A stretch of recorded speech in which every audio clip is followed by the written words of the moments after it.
Did you know that only 30% of Americans contribute to their Roth IRAs every year? And I mean, we're talking about one of the most powerful retirement tools out there, and most people are leaving it on the table. But look, I was there too. And I started my financial independence journey on January 1st, 2016, after paying off over $110,000 in total consumer debt. We're talking about credit cards, personal loans, a TSP loan, and car loans. 2016 was the first year I truly started to max out my Roth IRA when I was still on active duty in the military because I finally had room in my budget to do so. And I was 29 years old at the time. And today, let me show you exactly how much I contributed each year since 2016 and what my Roth IRA balance is currently after 10 years. Buckle up because I'm going to be very transparent in this video and these numbers might surprise you. To start off, let me give you some context. My Roth IRA is the only investment account where I make a lump sum contribution in full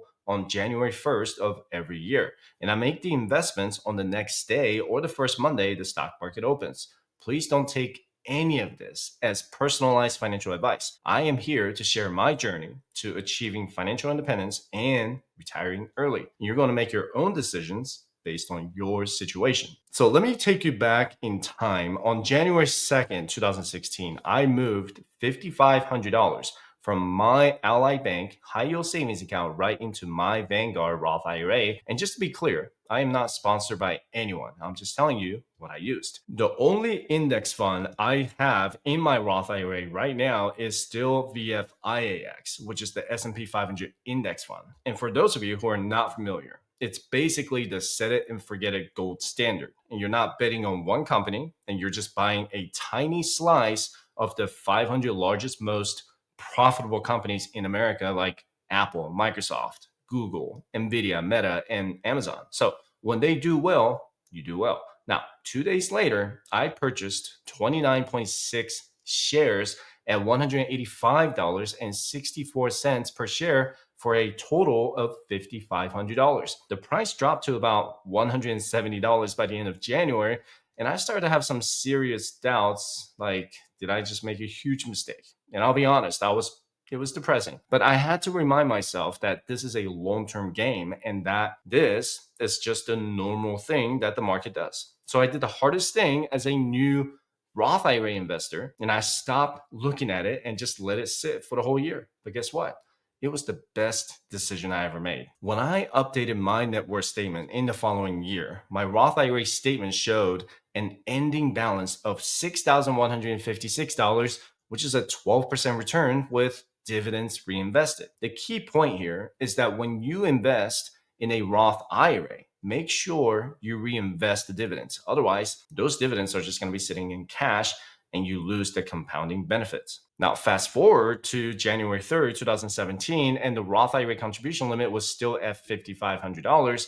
I decided to buy more into the same index fund at VFIAX. The share price at the time was $208.33. So I purchased 26.4 shares for a total of $5,500, which brought the total I had in the pot to $11,656. And man, 2017 turned out to be a great year for the stock market. The S&P 500 had a fantastic run, finishing the year with a 22% return.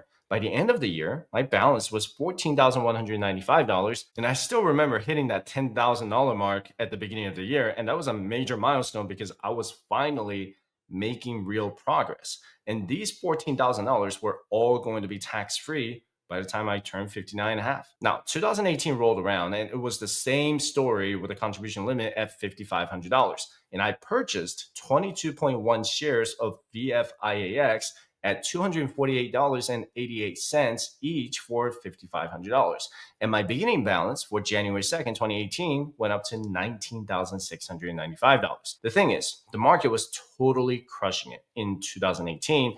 The S&P 500 actually had an all-time high on September 20th, and everyone thought the good times would never end. Then October happened, and the market lost nearly $2 trillion in that month alone. And the Federal Reserve raised interest rates 4 times that year, with Fed Chairman Jerome Powell saying that they were a long way from neutral rates, which spooked investors. And the trade war with China was escalating with tariffs flying back and forth, causing companies like Caterpillar and 3M to issue profit warnings. And corporate earnings were also disappointing, with tech giants like Amazon and Netflix missing revenue expectations. And the FANG stocks, that's what they called it back then, got hammered, and global growth was slowing, right? And with China's Shanghai Stock Exchange down 25% for the year, Brexit, you guys remember Brexit, but the Brexit uncertainty in Europe, oil prices crashing, and the US housing market weakening from higher mortgage rates. Everyone started to have this fear we had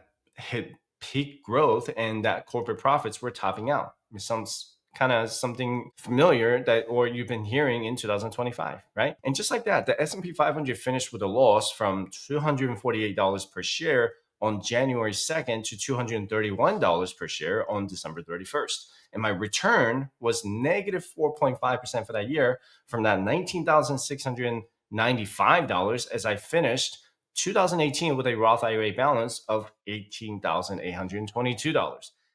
Well, it definitely did not feel good, but it was not a total bloodbath. Now, here's where it gets better. In 2019, the IRS raised the Roth IRA contribution limit from $5,500 to $6,000, and I purchased 25.9 shares of VFIAX, the same index fund, for $231.73 for a total of $6,000, bringing the new balance on January 2nd, 2019 to $24,822. And it turned out that 2019 was an incredible year in the stock market.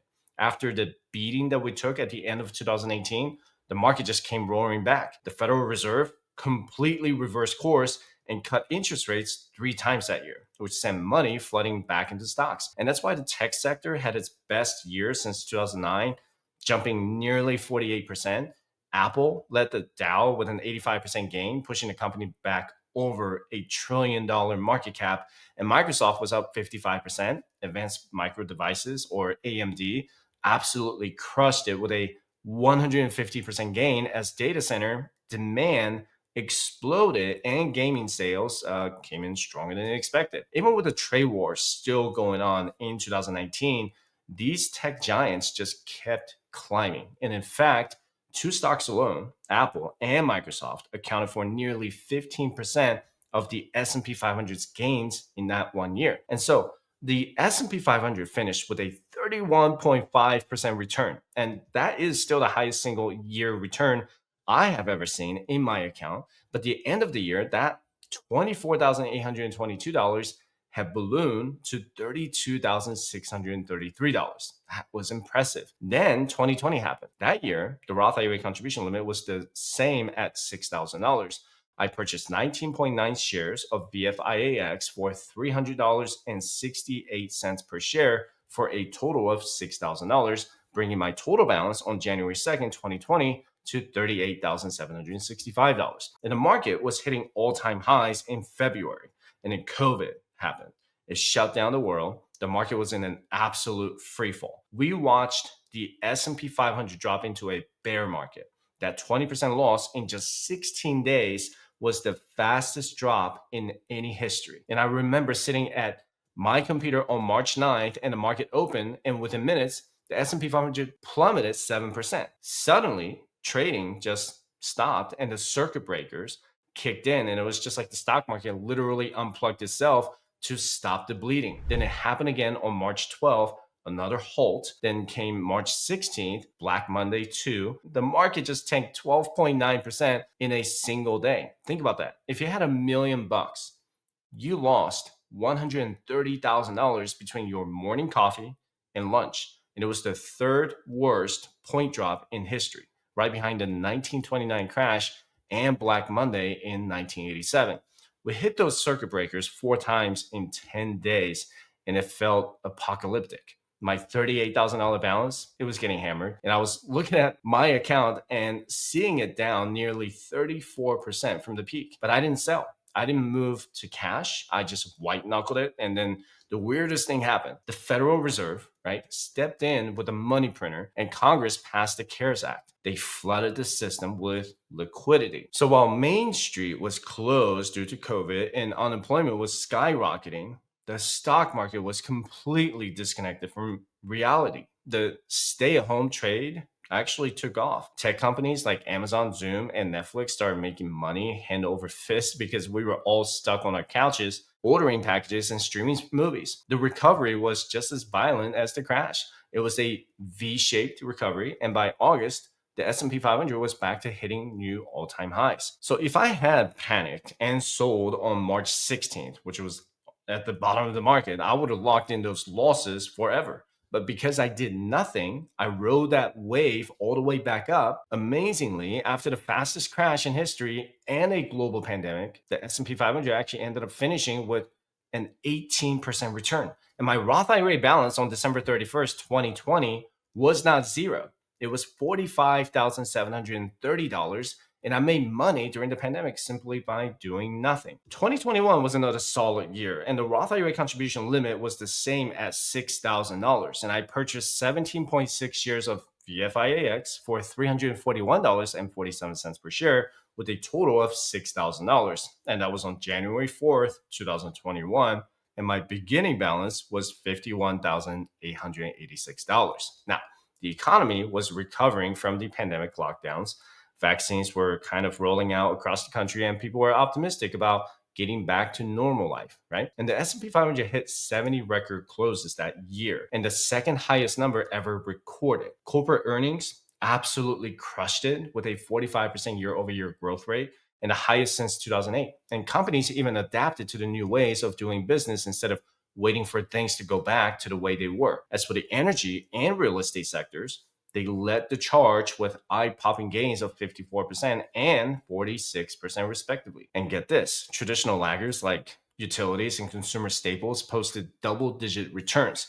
All 11 sectors in the S&P 500 finished positive. The Home Depot and Microsoft led the Dow with gains of over 50% each. And on top of that, the big tech companies like Apple, Alphabet, Meta, and Tesla continue their dominance. So by the end of the year, the S&P 500 had posted another 29% return, which was the second best year I've had since 2019. And they pushed my Roth IRA balance on December 31st to $66,555. I mean, I like that balance, just 66,555. Then we hit 2022. The limit was $6,000 again, and I purchased 13.6 shares of VFIAX again for $442.63 per share, bringing the total I had invested on January 4th, 2022 to $72,555. But I have to be honest, the market just sucked that year. Remember when they kept telling us inflation was transitory?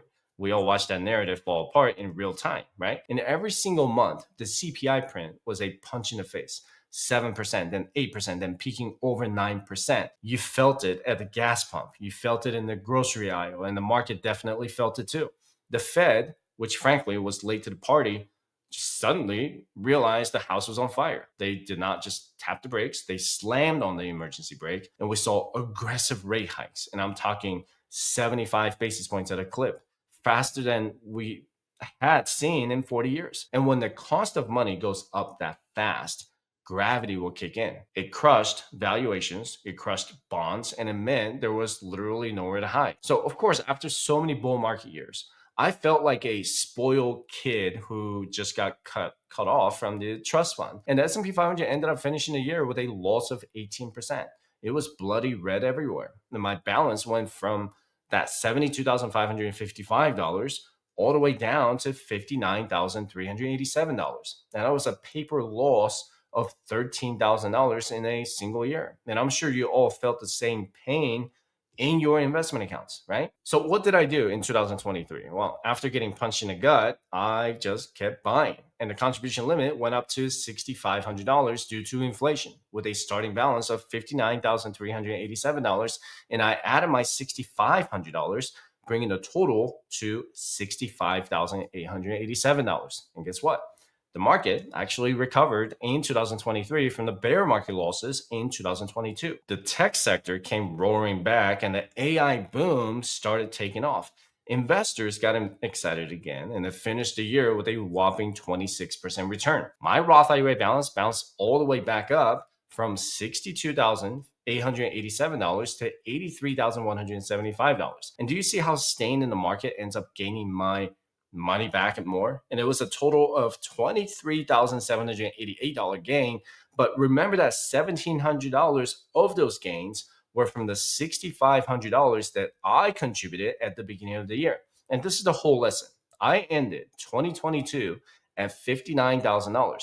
But by staying in, by adding more, I not only got all my money back, but I made more on top. That's why I don't time the market. I just stay in it. So last year in 2024, the IRS raised the limit again to $7,000. And my starting balance was $83,175. And by purchasing 16 shares of VFIAX for $437.51 for a total of $7,000. My balance reached $90,175. And what do you know? The market did well again in another massive 25% return. By the end of 2024, my balance hit $112,692. And this was the first time it crossed six figures in my Roth IRA alone. And this was when I really started to see the momentum. A 10% gain on $100,000 is $10,000, right? But a 10% gain on $10,000 is $1,000. This is the power of compounding interest finally showing up at the party. And now we're in the year 2025 and the limit remained at $7,000. I purchased 13 shares of VFIAX for $541.57 for a total of $7,000. And my new Roth IRA balance on January 2nd was $119,692. Then came Liberation Day. If you're watching this, you definitely remember April 2nd. The president went on TV and announced Liberation Day, that massive package of universal tariffs. 10% on everything coming into the country and something like 145% on Chinese goods. The market absolutely freaked out. On April 3rd, the day after the speech, the S&P 500 tanked nearly 5% in a single day. It was the second worst daily drop we had seen in years, right? And the NASDAQ did even worse, dropping almost 6%. And everyone on the news was screaming trade war and global recession. There were even rumors that China was going to ban all exports of rare earth minerals and that the global supply chain was going to snap in half. And my portfolio, it was ugly on April 3rd, April 10th, or April 6th. In just a few weeks, the market corrected about 15%. So I watched my balance drop from that 119,000 high all the way back down to around $100,000. And I had friends texting me, are you selling?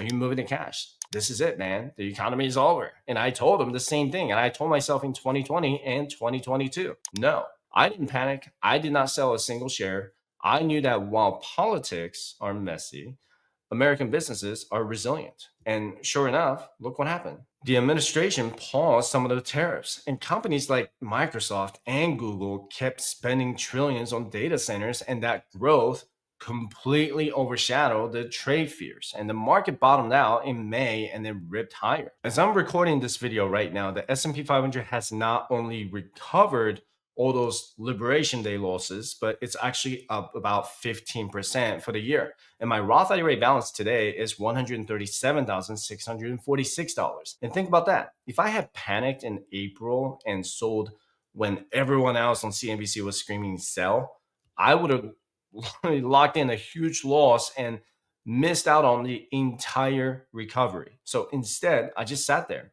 did nothing, and made almost $18,000 in growth this year alone. This balance could change if the market dips or if the market takes off. So we'll see how it goes for the rest of the month.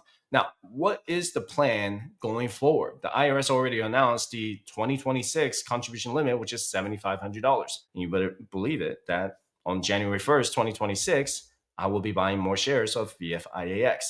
It's crazy to think that in 2016, a share of VFIAX was $185. Today, it's over $620. If the market crashed in 2026, you can bet I will be buying at a discount. So I'm going to be 40 next year. And naturally, that gets me thinking about the finish line, right? Now, I want to show you exactly how this Roth IRA balance is going to compound over the next 20 years, taking me right up to age 60. And we all know the rules. To get your earnings out tax-free and penalty-free, you have to be 59 and a half. But there's also that tricky 5-year rule that trips people up. Basically, the IRS requires your Roth IRA to have been open for at least 5 tax years before you can touch the earnings tax free when you're 59 and a half. Now, the good news is that since I started this journey 10 years ago in 2016, that clock is already done and I've met the requirement. So the second I hit 59 and a half, the doors are wide open for my tax free money. And I will have total access to every dime of interest I've made completely tax free. Now, let's look at the numbers. I'm a realist. So even if I'm getting an average of 15% return every year for the last decade, I am going to assume the market will cool down to a conservative 8% average annual rate of return for safe planning, right? And I'm also assuming the contribution limits will tick up by about 2% a year for inflation. So based on these numbers, in 10 years, when I'm 50 years old, this account should be sitting at roughly $471,000 with an average of 8%, nearly $500,000, right? And if the market decides to go on a run and perform better than 8%, well, then we're talking significantly more balance in it. But even sticking to that boring 8% return, by the time I turn 59 years old, which is 20 years from now, and I should cross the 7-figure mark, and I will have just over $1.2 million in this account alone. What's even better is that my wife is doing the exact same thing, and she has her own Roth IRA maxed out every single year, invested in the same funds or something similar, I think. So effectively, you can double everything I'm telling you because the two of us, we're looking at a $2.5 million tax-free bucket at age 59 and a half. Now, this is where the math gets really fun, and I plan to stop contributing to this account entirely when I turn 55. And I'm calling it quits on the contributions. But just because I stop putting money in it, it does not mean the money stops working. It actually starts working harder. By the time I'm 60, 5 years after I stop adding to it, the balance grows to almost $1.2 million.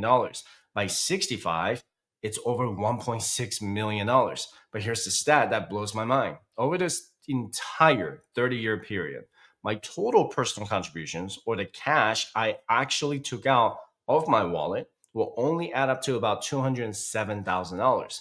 But the earnings, the free money the market gave me, that will be over $900,000. That is the tree finally giving you shade. And do you want to see something even crazier? And let's say I just leave it alone. I don't touch it by the time I'm 70 without adding a single penny more.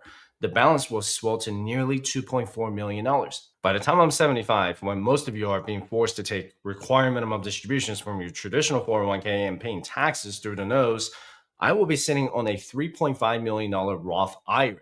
Zero RMDs, zero taxes. If you don't believe me, go run the numbers yourself. I have a compound interest calculator on my website at firesidechat.com/resources. And the beautiful thing is, if you don't need this money, it becomes the ultimate legacy. My kids or grandkids can inherit this account tax-free. It's generational wealth built $6,000 at a time. And keep in mind, guys, I haven't even mentioned my 401k, my HSA, or my taxable brokerage account in this entire video. This is just a Roth IRA. This is the power we're dealing with here. So if you're watching this and you don't have a Roth IRA set up yet, I need you to do one thing for me. Go open one today. Don't overthink it. Just get it started. And if you are sitting there thinking, well, I make too much money, I'm over the income limits, don't let that stop you. You can absolutely still get money in there using a backdoor Roth IRA strategy. And I've got a video linked down in the description below that walks you through exactly how to do it step by step. Now, if you're wondering why I keep sharing all these things, my goal is simple. I want to see every single American maxing out a Roth IRA every single year. I want you to win because when you stack up all the options out there, nothing beats the power of tax-free growth. It's the closest thing to a free lunch you will ever find in the tax code. And for me to show you the last 10 years of my Roth IRA, if that doesn't convince you to open a Roth IRA, I don't know what else to tell you. And this has been another piece of a video and we got a lot out of it.